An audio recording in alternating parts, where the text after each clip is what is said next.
নমস্কার বন্ধুরা, নতুন একটা আপডেট নিয়ে চলে এলাম। তো আজকের এই ভিডিওটিতে 2022 টেট পাস প্রার্থীদের নিয়ে আলোচনা করতে চলেছি। 2022-এ যে সমস্ত ক্যান্ডিডেট টেট পাস করেছে তারা বারবার আমাকে জিজ্ঞাসা করেছে যে দাদা ইন্টারভিউয়ের বিজ্ঞপ্তি কবে আসবে, কত শূন্য পদে নিয়োগ করা হবে, কবে নিয়োগ করা হবে, এরকম প্রশ্নগুলো বারবার আমাকে জিজ্ঞাসা করেছে। তো আজকের এই ভিডিওটিতে ওই সমস্ত প্রশ্নগুলো নিয়ে আলোচনা করতে চলেছি। কবে ইন্টারভিউয়ের বিজ্ঞপ্তি আসতে চলেছে 2022 স্টেট পাস প্রার্থীদের জন্য, এবং আগামী নিয়োগের ক্ষেত্রে কত শূন্যপদ থাকবে, কত শূন্যপদ প্রোভাইড করবে পর্ষদ, সেই বিষয়গুলো নিয়ে আজকের ভিডিওতে বিস্তারিত আলোচনা করতে চলেছি। তো তোমরা যারা যারা 2022 স্টেট পাস প্রার্থী রয়েছে অবশ্যই তোমরা ভিডিওটি কোনো রকম স্কিপ না করে প্রথম থেকে শেষ পর্যন্ত সম্পূর্ণ দেখবে। অনেক ইনফরমেশন তোমরা এই ভিডিওর মাধ্যমে পেয়ে যাবে। আর অবশ্যই ভিডিওটি ভালো লাগলে লাইক করবে, বন্ধুদের মধ্যে শেয়ার করবে, আর এই চ্যানেলে প্রথমবার যদি ভিজিট করে থাকো অবশ্যই চ্যানেলটি সাবস্ক্রাইব করবে। এরকম আরও ইনফরমেটিভ ভিডিও তোমরা এই চ্যানেল থেকে পেয়ে যাবে। তো চলো বেশি দেরি না করে ভিডিওটা এবার শুরু করে দিই। তো বন্ধুরা, যারা যারা 2022-এ টেট পাস করেছে তাদের মনে একটাই প্রশ্ন যে কবে আসবে ইন্টারভিউয়ের বিজ্ঞপ্তি। কারণ এই 2022 টেট পাস প্রার্থীদের ধৈর্যের বাঁধ কিন্তু এবার ধীরে ধীরে ভেঙে যাচ্ছে। 2022-এ যে সমস্ত ক্যান্ডিডেট টেট পরীক্ষা দিয়েছিল তো তাদের রেজাল্ট প্রকাশিত হয়েছে 2023 সালের 10ই ফেব্রুয়ারি। 2023 সালের 10ই ফেব্রুয়ারি রেজাল্ট প্রকাশিত হয়। তো এই 2023 সালের 10ই ফেব্রুয়ারি থেকে 2024 সালের 10ই ফেব্রুয়ারি পের হয়ে গেল। পুরো একটা বছর পের হয়ে গেছে, এখনও কিন্তু কোনো রকম ইন্টারভিউ নোটিশ প্রকাশ করা হয়নি পর্ষদ তরফ থেকে। তো সেই জন্য প্রার্থীরা কিন্তু বারংবার আন্দোলন করছে, বারংবার তারা বিভিন্ন রকম অভিযান করছে, বিভিন্ন রকম কর্মসূচি গ্রহণ করছে। তা সত্ত্বেও পর্ষদ তরফ থেকে ইন্টারভিউয়ের বিজ্ঞপ্তি প্রকাশ করা হয়নি। কি জানানো হচ্ছে পর্ষদের তরফ থেকে, কেন তারা ইন্টারভিউয়ের বিজ্ঞপ্তি প্রকাশ করতে পারছে না, কি কারণটা তারা জানাচ্ছে না? প্রার্থীরা বারংবার পর্ষদ সভাপতি গৌতম পালের সাথে দেখা করতে গেলে গৌতমবাবু এর আগে যখন জানাচ্ছিল, এর আগে যখন তারা ইন্টারভিউয়ের বিজ্ঞপ্তি প্রকাশ করেনি তখন যে কারণটা জানাচ্ছিল যে বর্তমানে 2022-এর প্যানেলের উপর স্টে অর্ডার ছিল, সেই কারণে তারা ইন্টারভিউয়ের বিজ্ঞপ্তি প্রকাশ করেনি। কারণ তারা সেই প্যানেলে নিয়োগ না করলে তারা ইন্টারভিউয়ের বিজ্ঞপ্তি প্রকাশ করবে না। তখন জানিয়েছিল যে প্যানেল প্রকাশের পরেই তারা ইন্টারভিউয়ের বিজ্ঞপ্তি প্রকাশ করবে। তারপর কি দেখা গেল যে প্যানেল প্রকাশ হয়ে গেল। তারপর 11,765-র মধ্যে থেকে 9,533 জনের প্যানেল প্রকাশ করলো পর্ষদ। তো সেই প্যানেল প্রকাশের পরেই, প্যানেল প্রকাশের 24 ঘন্টার মধ্যেই ইন্টারভিউয়ের বিজ্ঞপ্তি প্রকাশ করবে এমনটাই জানিয়েছিল পর্ষদ সভাপতি। তো তারপর 24 ঘন্টা থেকে প্রায় 1 মাস কেটে গেল, এখনও কিন্তু ইন্টারভিউয়ের বিজ্ঞপ্তি প্রকাশ করেনি। তো সেই জন্য প্রার্থীরা বারংবার আন্দোলন করেছে। গত 5ই মার্চ প্রার্থীরা কিন্তু আন্দোলন করেছে। তো সেই আন্দোলনের পর প্রার্থীরা যেটা বুঝতে পেরেছে যে পর্ষদ সভাপতির কথায়, তিনি যেটা জানিয়েছে যে কেন ইন্টারভিউয়ের বিজ্ঞপ্তি আসছে না।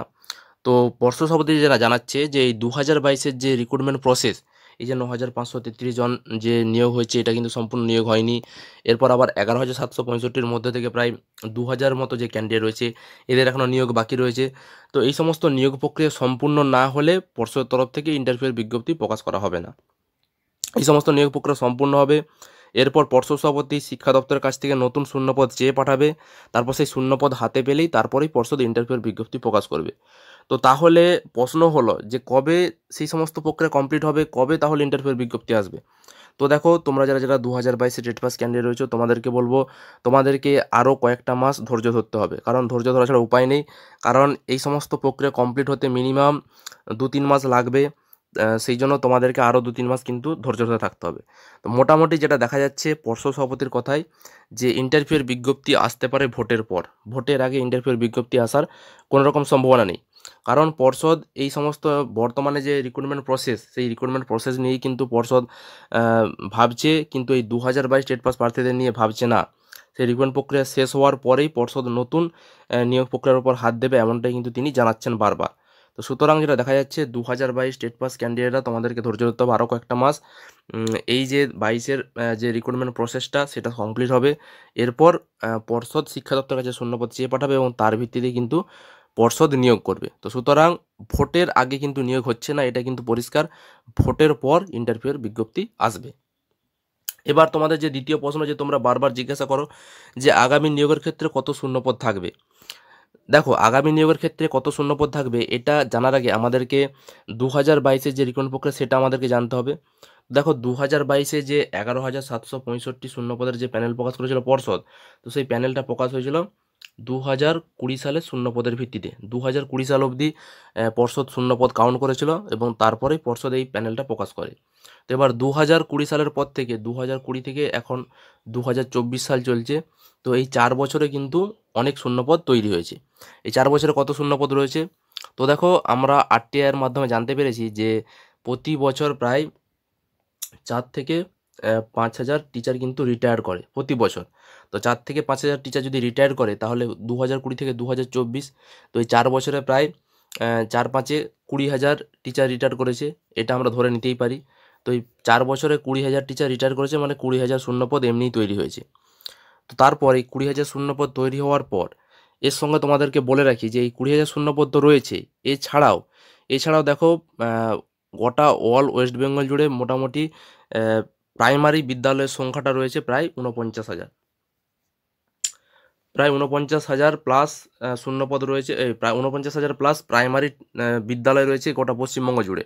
তো এই 49,000 বিদ্যালয়গুলোর মধ্যে থেকে যতবারই নিয়োগ করা হয় কিন্তু প্রতিবারেই সমস্ত বিদ্যালয় কিন্তু শূন্যপদ সমস্ত পূরণ হয় না, সেখানে কিছু কিছু শূন্যপদ পড়ে থাকে।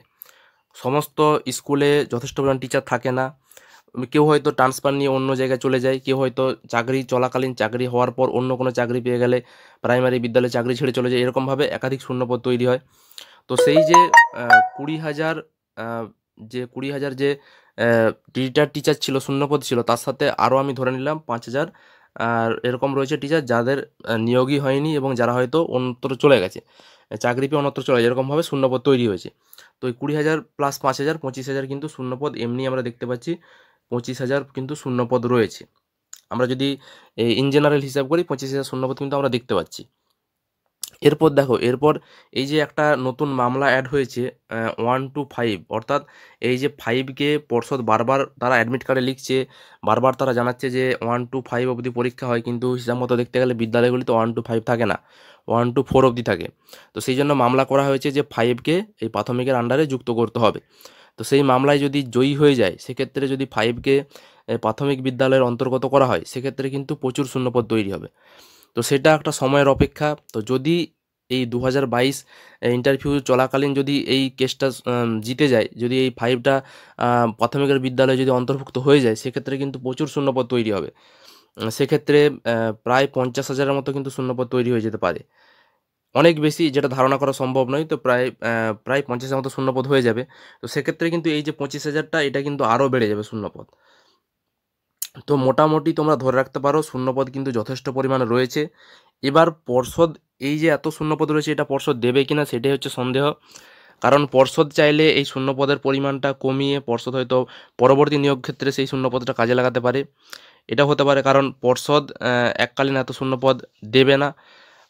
পর্ষদ 50,000 শূন্যপদের কথা ঘোষণা করলো, 50,000 শূন্যপদ দেবে না। তো তোমরা এটা ধরে নিয়ে চলতে পারো, 50,000 শূন্যপদ পর্ষদ দেবে না। তবে তোমরা মোটামুটি ধরে রাখতে পারো 20,000-এর মতো শূন্যপদ কিন্তু পর্ষদ দিয়ে দেবে। শূন্যপদ কিন্তু অনেকই রয়েছে, পর্ষদ তবে 20,000-এর মতো শূন্যপদ প্রোভাইড করবে 2022 স্টেট পাস প্রার্থীদের জন্য। তো তোমরা যারা 2022 স্টেট পাস প্রার্থী রয়েছে, তোমরা মোটামুটি বুঝতে পেরেছো যে কত শূন্যপদ রয়েছে এবং পর্ষদের তরফ থেকে কত শূন্যপদ আসতে পারে আগামী নিয়োগের ক্ষেত্রে। শূন্যপদ রয়েছে প্রায় 50,000-এর মতো কিন্তু শূন্যপদ রয়েছে হিসাব মতো দেখতে গেলে, আর পর্ষদ প্রোভাইড করবে প্রায় 20,000-এর মতো শূন্যপদ পর্ষদ প্রোভাইড করবে আগামী নিয়োগের ক্ষেত্রে। তো এই ছিল আপডেট। এই বিষয়ে তোমাদের কারো কোনো মতামত থাকলে অবশ্যই তোমরা ভিডিওর কমেন্ট বক্সে কমেন্ট করে জানাবে। ভিডিওটি ভালো লাগলে অবশ্যই লাইক করে বন্ধুদের শেয়ার করবে। তো আজকের মতো এ পর্যন্তই, ধন্যবাদ।